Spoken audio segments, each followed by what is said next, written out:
Welcome, Sakkara 45.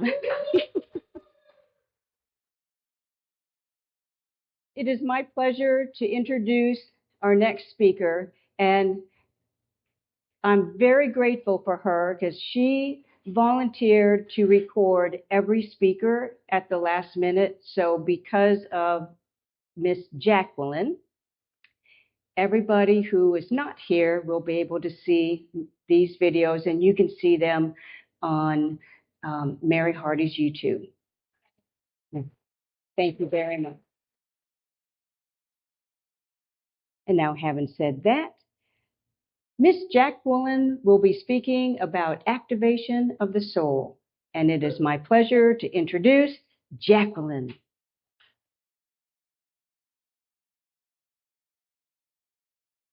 Ready? Okay.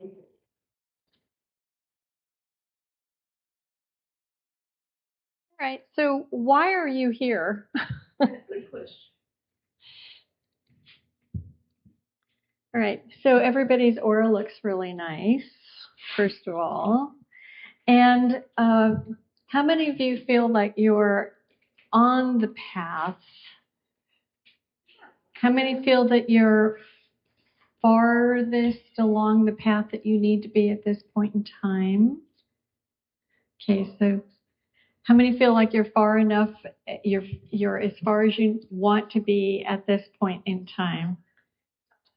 Sometimes not as many hands going up. How many of you feel that you're intuitive? Raise your hand. Thank you. How about creative? Creative. And how about psychic? Okay, so if you raised your hand, how about none of those? Okay, then I'm in the right place. Okay, so here's a mic drop moment. If you raised your hand at any of those, if you're psychic or intuitive or creative, you're all of them, except for the society's programming. It's all the same energy, but it depends on how it flows through you. So recently I was speaking with a woman who was doing art in Reno, and she said I was like the top psychic in Las Vegas. I made over $1 million a year doing psychic work, and all of a sudden one day it was like, stop doing it. And she listened and became an artist. And then she said, I felt so guilty not doing the psychic work because I was helping so many people. And when I told her that it's the same energy, but it just channeled through a different way, it was like this years of frustration and upset and anger at God or whatever it may be just melted away. And she just said, you just changed my life. So change can happen in a moment, and a lot of it, and so can intuition, activation, creativity. It can accelerate, and a lot of people, especially here in this field of, how many of you are healing practitioners of some sort, teaching some kind of cosmology or awareness of some sort, and so artists and all of that. So anybody know anybody that's a little too sensitive? You're absorbing too much stuff. You can't get it off. It physically can feel hurtful. It can be painful. Because if I was trained when I was young, I did not know I was intuitive or psychic. I remember a few little things like being in the back of the car, maybe at 4 years old, singing, I'm dreaming of a green Christmas, because I was looking at somebody's green aura. And then I would turn to somebody else and I'd sing, entertaining myself, I'm dreaming of a blue Christmas. And I was just like, people were the parents and not paying any attention to me. I was just like entertaining myself. But I didn't know what that was and didn't care. Then when I was 7 years old, I was given an assignment, draw, homework assignment, the five senses. So I drew a thing with the sense of taste, the sense of touch, the sense of smell, blah, blah, blah, and turned it in, my name, date. When my mother passed away decades later, she was 76, and she left a little folder for each of myself and my two sisters with a few cards that we had handwritten her. And in that, she kept that piece of artwork that I did when I was 7 years old. Well, when you're 7 years old and when you're 11 years old, you remember what you're here to do as a soul mission. So for your kids and your grandkids and your great grandkids, when they are 7 years old or 11 years old, ask them, what do you want to be when you grow up? Now, sometimes it's symbolic, sometimes because they don't have the information yet. And when I was in grammar school at graduation, 6th grade, you're supposed to write down your name, da, da, da, what do you want to be when you grow up? And I said, I don't know. So my teacher in her wisdom said, I was like getting upset because everybody, I want to be president, I want to be a this, and I want to be that, all these people, they knew, and I didn't. And she said, go home, and before you go to sleep, just say that you set the intention that you want to remember from your sleep state what it is, and when you wake up, you'll have the answer. Now, how amazing was that? Right? So I woke up and I still didn't have the answer. I went back, I started crying. It's like, I don't remember what it is, and I don't want to lie. So she says, that's okay. We'll put undecided. So, okay, so 7 years old, 11 years old, you remember what you're here to do as a soul mission. So years pass. I fall into a bank opening because I go to this bank opening because they're having an astrologer, a free astrologer. West Los Angeles, what can I say? This is in the 70s. So I go to the bank, and the astrologer's on break. And I get, and while you're waiting for the astrologer, why don't you have that done? And they said, what is that? Woman is sitting at a card table at the back of the bank, writing in script backwards, sitting with someone. And I said, what the H is she doing? And they said, oh, her spirit guides are answering questions while you're waiting for the astrologer. Why don't you have that done? I said, no, thank you. For a couple people went ahead of me. Finally, I asked a very enlightening question, why not? And I sat there for about 15 minutes. She wrote out 6 pages. And I left the bank. I did not open a bank account there. But as I crossed the threshold, I knew that psychic stuff was real. That I asked about one sister. I could ask questions, her hand would go, and then it would stop. And she was having other conversations while this was happening. She was writing backwards in script. Her hand would stop. She would turn to me, do you have another question? And yes. So I asked about one sister. She said something about a past life and something else. And she said, and your other sister needs nutritional guidance right now, iodine and potassium. Run home, show my older sister. She runs into her bathroom. She'd just been to the doctor the week before with those prescriptions. And things that she said would happen over the next year happened exactly as she said they would. Met somebody, had a quick fling, the guy disappeared and showed up 4 months later again. And she told me that was going to happen. And it was like, how do you create that without? So it shifted my belief system into psychic stuff. Then I had my first teacher. Then I met my second teacher, my second series of teachers, Mystic Masters, and Dr. Patricia Rochelle Deagle, who was one of the top reincarnations on the planet. And she would, people would dream about her from all over the world, and they would find her. And she had a concept that as you start to develop your ability to recall past lives. You can start to clear out patterns that you're bringing forward, that your influence. We have genetic line patterns from our ancestors that sometimes affect us positively or challenge ways.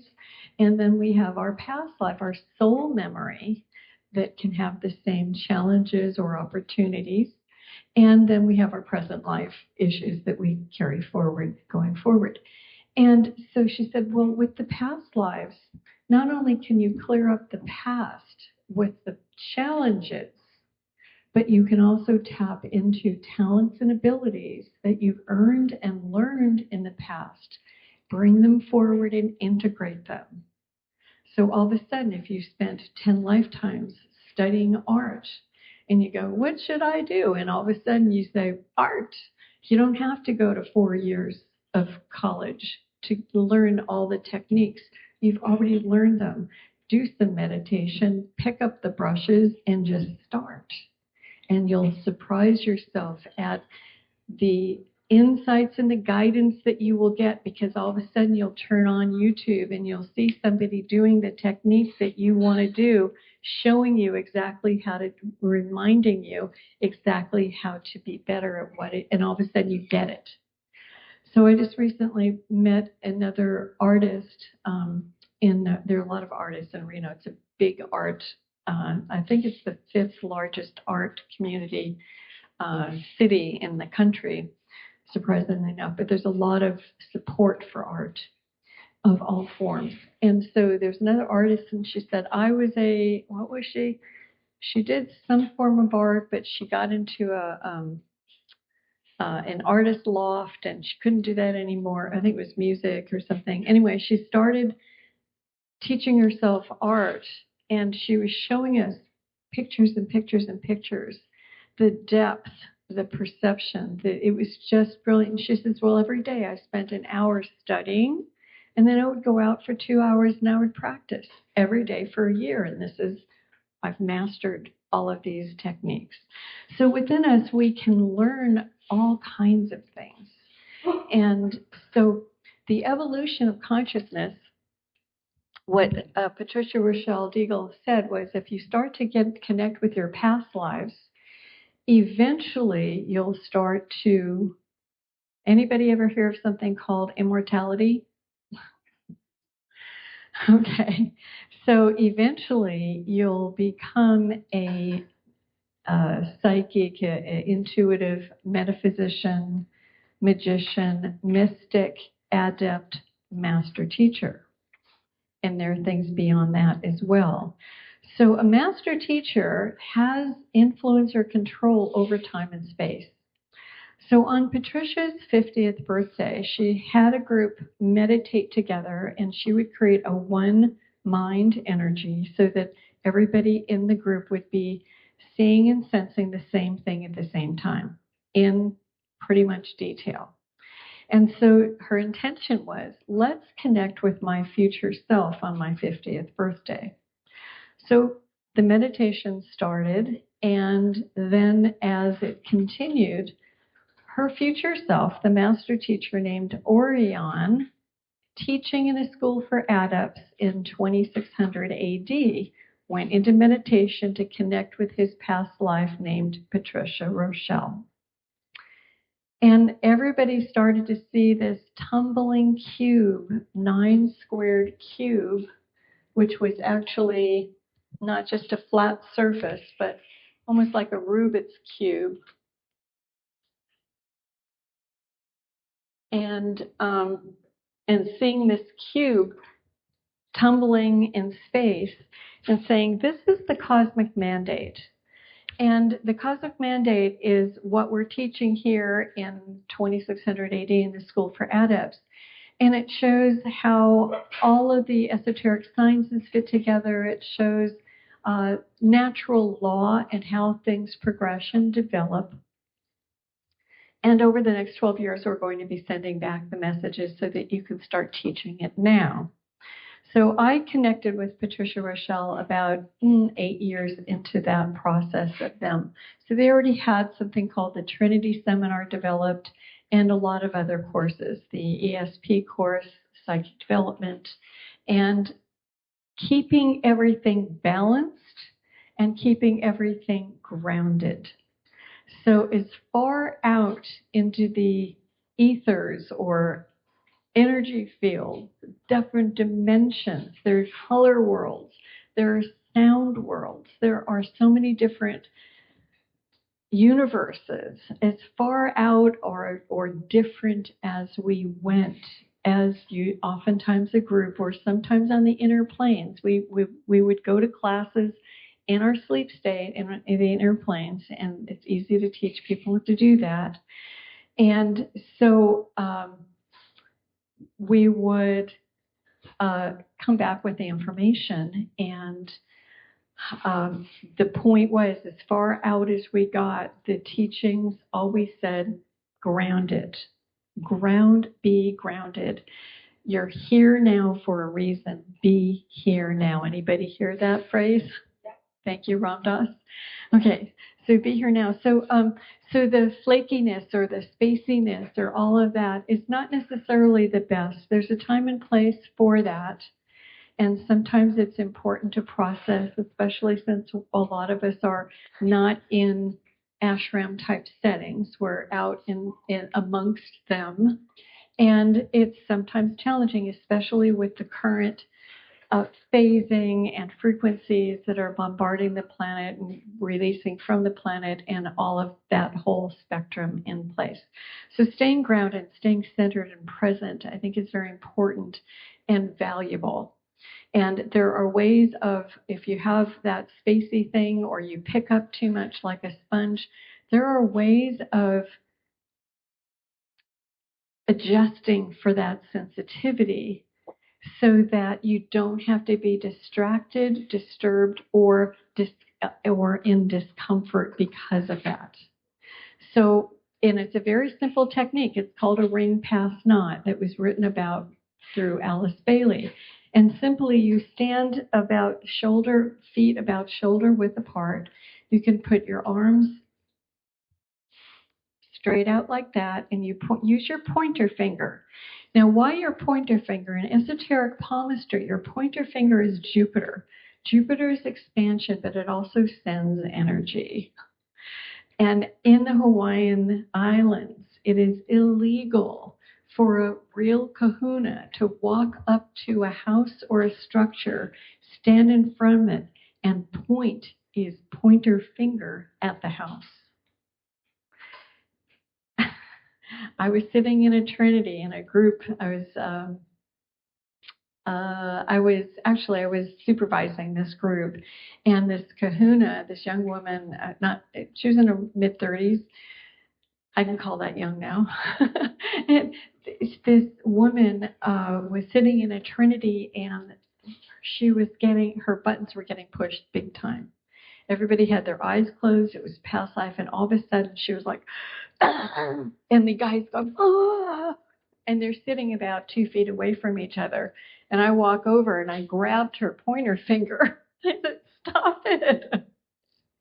And everybody came back out of it, and I said, are you okay? And he goes, I felt like I was getting choked and about to throw up at the same time. And she said, I didn't mean to do it. He pushed my buttons. And so that was the closest I've come to that stuff. But there are so many different understandings through different cultures about energy and how to run the flow. So what you do to create that ring pass knot is you basically pull. What you do to create ring, R-I-N-G, pass, P-A-S-S, knot, N-O-T. Some people say the knot is K-N-O-T, but it's N-O-T. Ring pass knot. And so what you do is you pull energy in from the ground and from above into your heart center, and then and at the end we'll just do this, and then you send it out in both directions through your pointer finger, about 6 inches past your pointer finger, and it's golden white light. You imagine it as golden white light. And then you imagine it from the end. You imagine it going as an arc from point to point over you, and then there's an arc underneath. So you're standing in the center of a golden white light hula hoop, and it's about 6 inches away from your pointed fingers. And then you imagine it starting to rotate forward in front of you. And if you ever notice, if you're watching someone doing jump rope, you can see the rope, and then as it goes faster, you can't see the rope anymore, right? So you set the intention that this is a deflector shield. This golden white light is a deflector shield, and any negativity that comes in will get deflected out, away, but the good stuff will come through. Because too many people create a wall or create a block so that they're protected, but that keeps out all of this stuff. So you want to have the good stuff come in and through, but you just want to deflect the stuff that you don't need.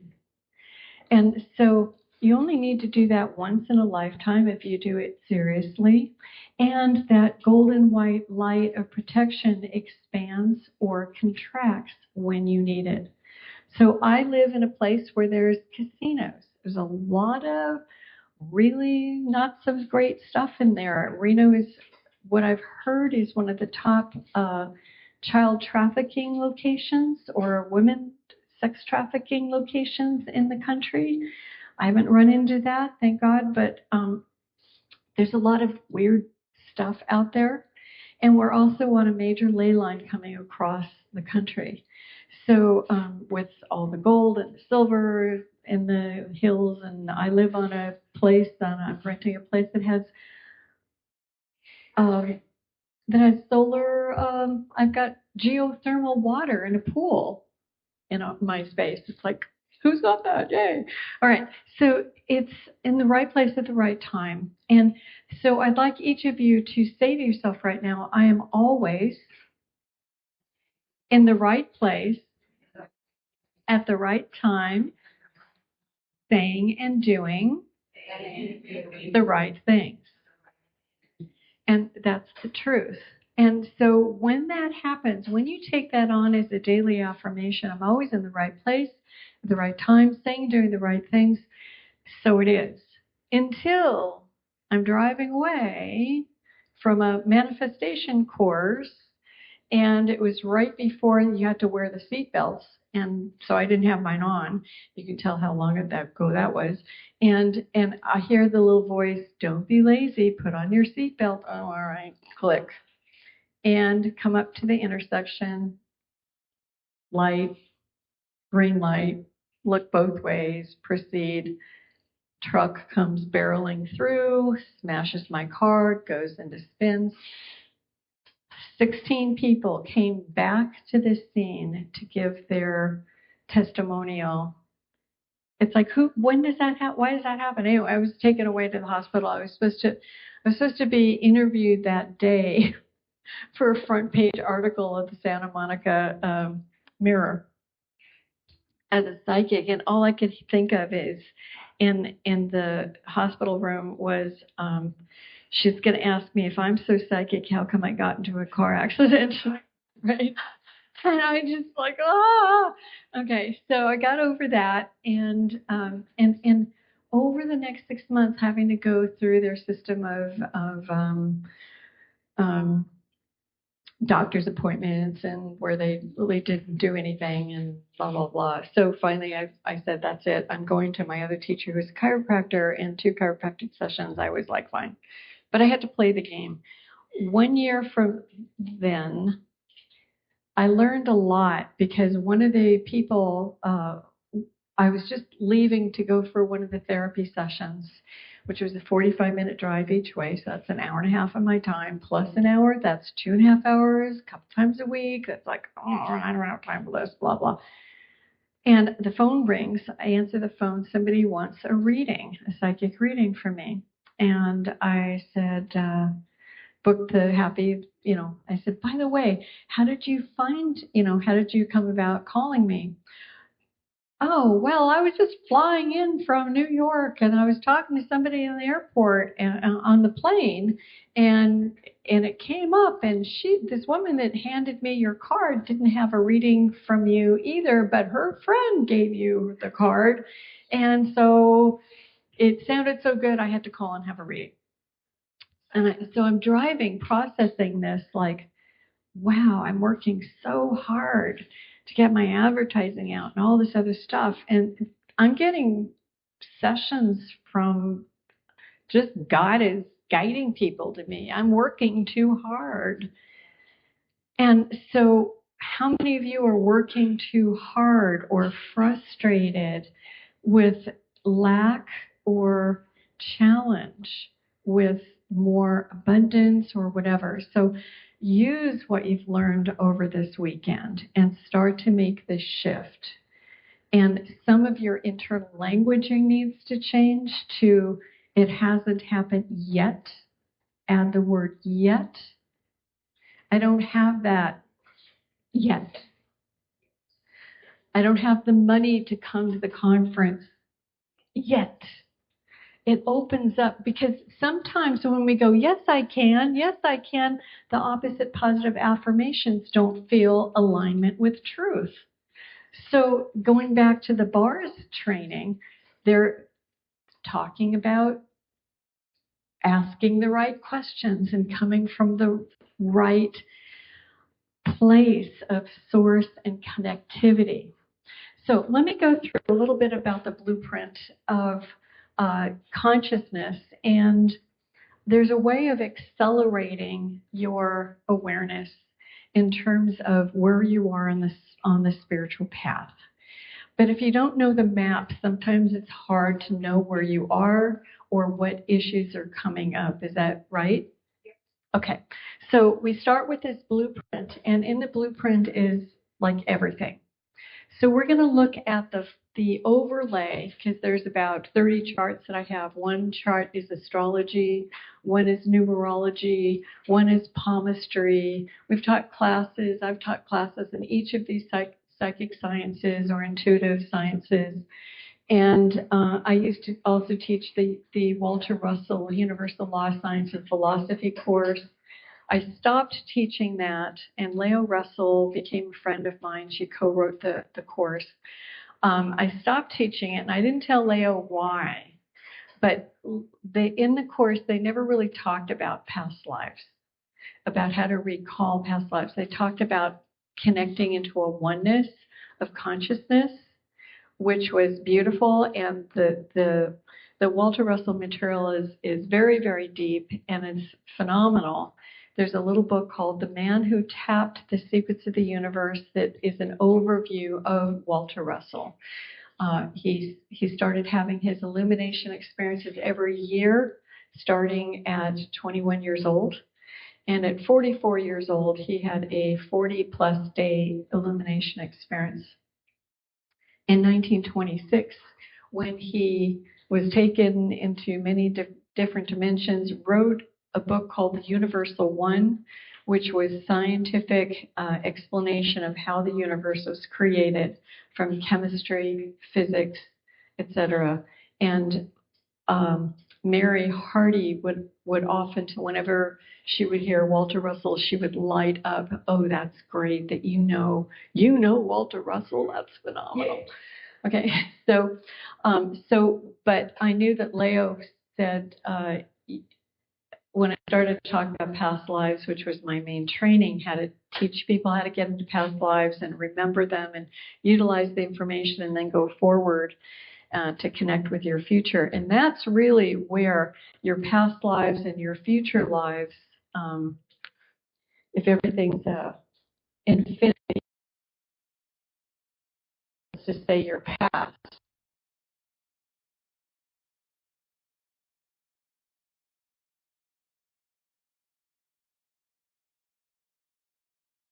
You live all of your lives in the present moment, and there is beyond time and beyond space, and you merge into more of a oneness. And so the past, getting into the past, well, let me shift over to the blueprint. So there's a map, and the map starts, we broke it up into nine steps.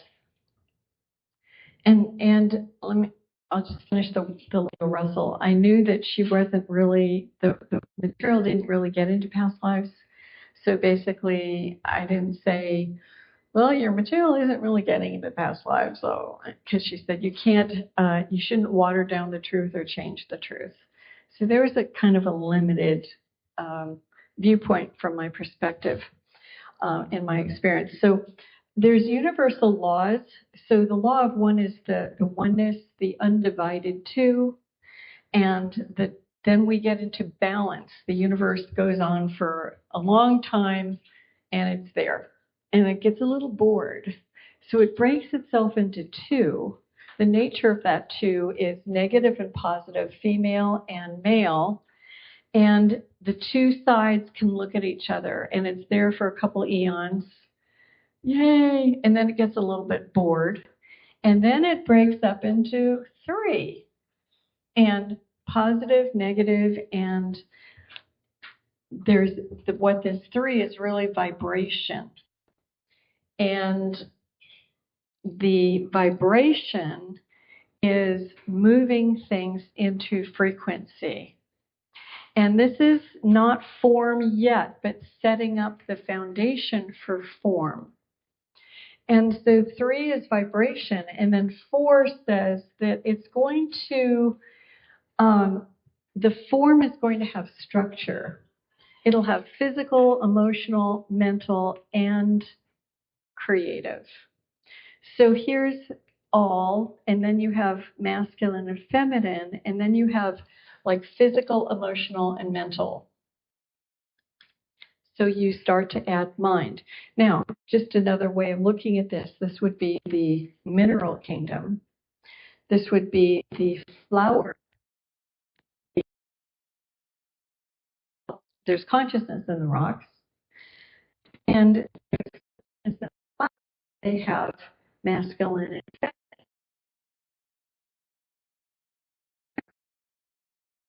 feminine, and parents and children. Here, this is emotions. So this is physical.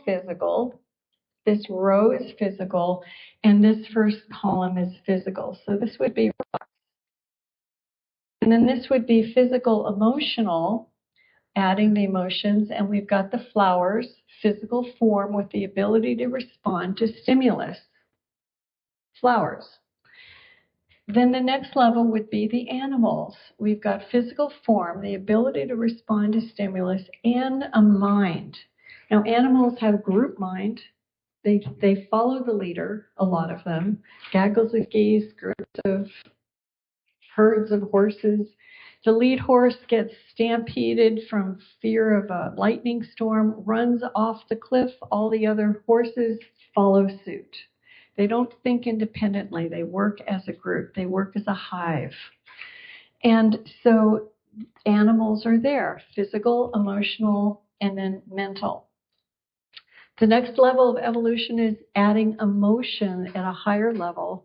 And so physical, emotional, mental, spiritual, or creative. And so the animals eventually evolve into here, and this body is considered an animal form, right? We're human animals. And we have physical form, ability to respond to stimulus. We have mind, and we're told about the soul or creativity.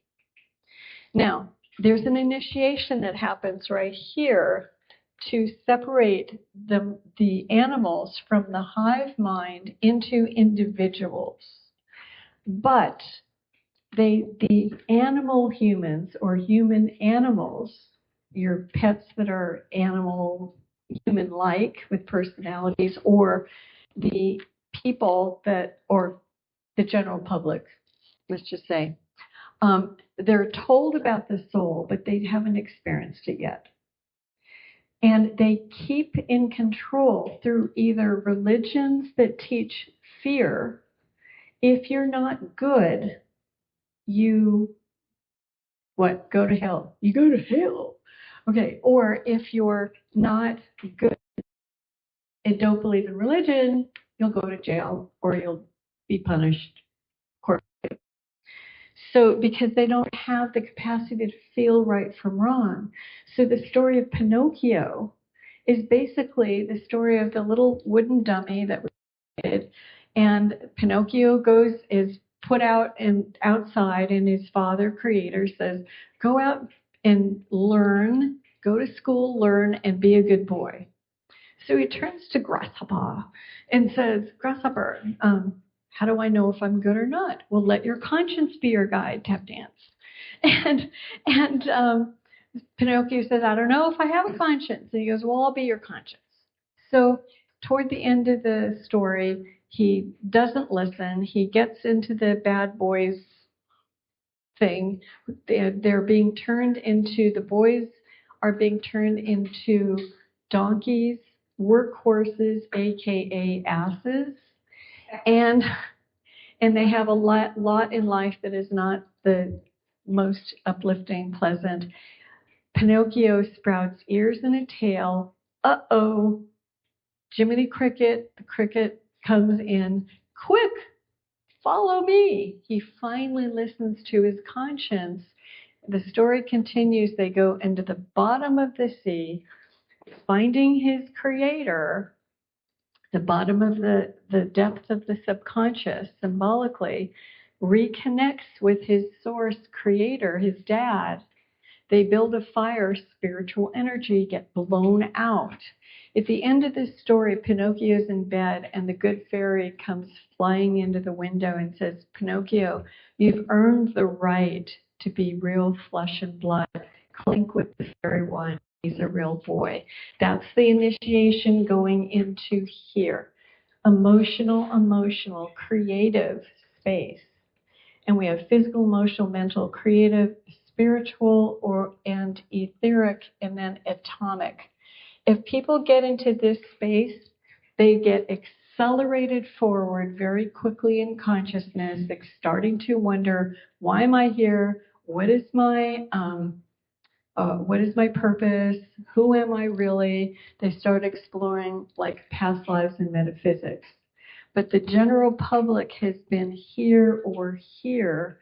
And what's happening now with ascension is these people are moving up here, and these people are moving up here very, very rapidly, and they don't know what's going on, and a lot of them are freaking out.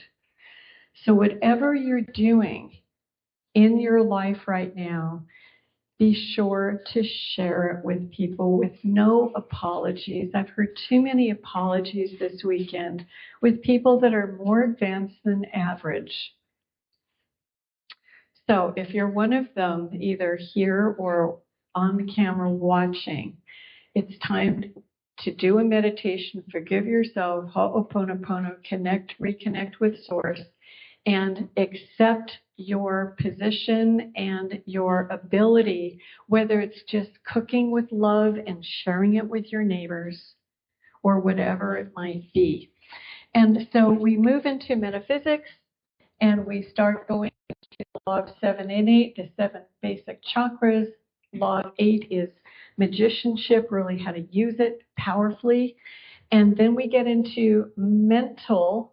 This is physical row, emotional row, mental. So mental, physical, mind over matter. The mystic is here.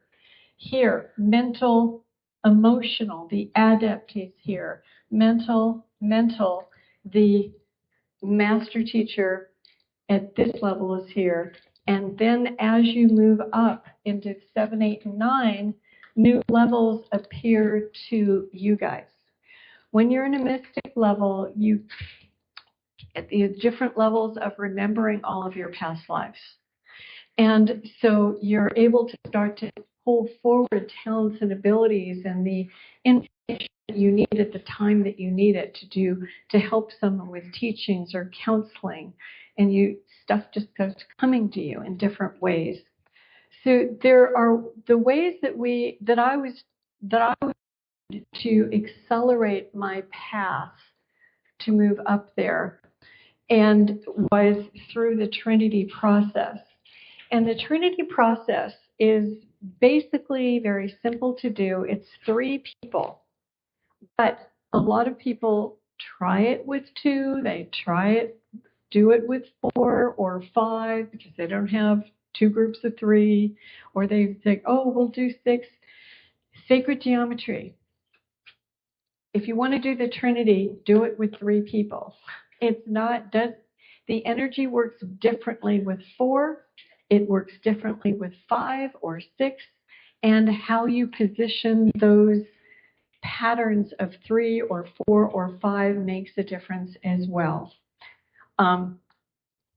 This whole thing is taught in a weekend. And I'm looking for people to train to help teach these courses. So the Trinity is 3 people sitting and left hand up, right hand down. And what I was taught for years, since the beginning, 1977, when I learned this, was you send light energy to the right as you say the great invocation, and golden white light through your hands, and then golden white light to the left, right behind the group, to create that ring path knot for a Trinity group. So it holds your energy in, and when you're focusing on love, holding hands, left hand up, right hand down, thumbs to the left, you're sending the love around and you're relaxing, you're touching human person, and you start to get softer into your heart and your energy starts to expand. Your mind energy, emotional energy starts to expand. So the golden white light around it creates the ring path knot and holds your energy within, which intensifies it. And what happens is a 3-dimensional center, like imagine 3 people sitting here and then points of a 3-sided pyramid, and then in the center is a vortex, and at the top of the center is the merging of all 3 people's minds. Now, an overlay of this is numbers, and from number 1 up to like 700, your energy and progression can be measured. There was a gentleman, Power versus Force was a book that was a good overview of what that was or is, but it actually started with Mr. Bogus and somebody that started the Brundtler Flame.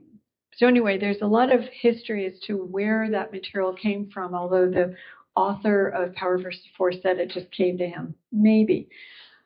These people did the research, and these scientists, and then the next generation of students took the material.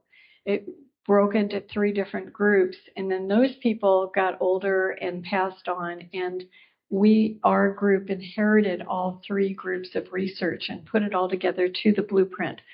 So we can measure where you are on the spiritual path, physically, emotionally, mental, spiritually, and the difference between those numbers tell us exactly what the issues are, what the psychology is, what the issues is. Are you dealing with a physical issue coming up, emotional, mental, causal, spiritual? Is it coming from your past? Is it coming from your future? And it's a lot easier to get where you want to go when you know where you want to go, and you have a map, and you know where you are on the map. So that's some training that I have and I want to go into. But what happens is if one person goes into meditate, and let's say your potential is 100% of mind energy. Great. So you're consciously running around anywhere from 40 to 60%, let's just say, and you go into meditation and you start to get higher answers. But when you have 3 people working together, you can cube the energy. So 1 plus 1 plus 1 is synergistically a 9. So instead of 100% awareness, 100% awareness, 100% awareness, equaling 300% of light awareness of perception, merging together 1 plus 1 plus 100 equals 900. So getting those three people that are here or here, sitting in a meditation, merging minds, are giving you insights from up here or beyond. And so your insights, your accuracy, your ability to heal, your ability to pull forward stories and remember things that will help you heal, move forward, progress, share, resolve your problems with your mom, your father, your unknown uncle, whatever it might be, it very, very quickly, energetically, and to either accept it and move forward through it, or accept it, learn from it, and move on. And so your ability to move through these layers are there, and it's not very hard to do, especially with the right map. I just wanted to share this overview with you, and the activation is, and part of the activation is sleeping state. And when I took the teacher training program from Patricia, who numbered her past life readings, over 50,000 past life readings she did. And she said, you're going to merge minds with me, and then you'll have all of the past lives connected that I've connected with and access with you, and continue working. So that's what happened. And sometimes we'd finish each other's sentences, or I'd start something, run out of time. I'd show up, and she said, give me that thing that you were working on. It's the piece I didn't have time to do. And it would fit in perfectly. So those things are possible. It's easy. And always ask for the highest and the best. Always ask for the highest and the best. Teacher, teachings, friend, place in line, whatever it might be. And again, stop apologizing for stuff. I hope this helps. And as an activation, just basically in your meditation tonight or tomorrow, just think about the blueprint, the cosmic mandate blueprint. And if you look at a Rubik's Cube, that will also be a good thing. You can even draw it yourself and see, if you meditate on that, see what that brings to you. And if you're interested in sitting in Trinities, then just contact me. And I do some programs where I teach people. I have a year-long training that takes people through a lot of these things through Zoom. Because even prior to when COVID hit, I was practicing, just exploring what the possibilities were to do it. And I had 3 people sitting in Trinities that never met each other, doing it over the phone, not even on Zoom. And I was seeing the same results, that they didn't have to be physically in the same room anymore to get these results. So it's really possible. It's exciting. And once you learn an overview and the basics, then all the other overviews, one would be astrology, one would be numerology, one would be all these palmistry, all this. You just look at the thing and it's all the same stuff. So I've taught classes in all these things because it's all the same. Everything's a microcosm and a macrocosm. And when you start to really understand that and understand that, in that comprehension, your life absolutely transforms. So in the last 2 minutes, any questions? That's your activation grid? on the top. Oh, this is the same. It's basically four, and it's physical. The first row is physical, emotional, mental. Physical, emotional, mental, and all of them follow. All of the charts follow the same pattern. So, like astrology, you'd have the Earth, and then Moon, and yeah. So, and the astrology follows archaeological, how the people discovered and worshipped the planets. So it's a different level of perception. Anyway, thank you all for your attention, and we'll see you on the inner plane.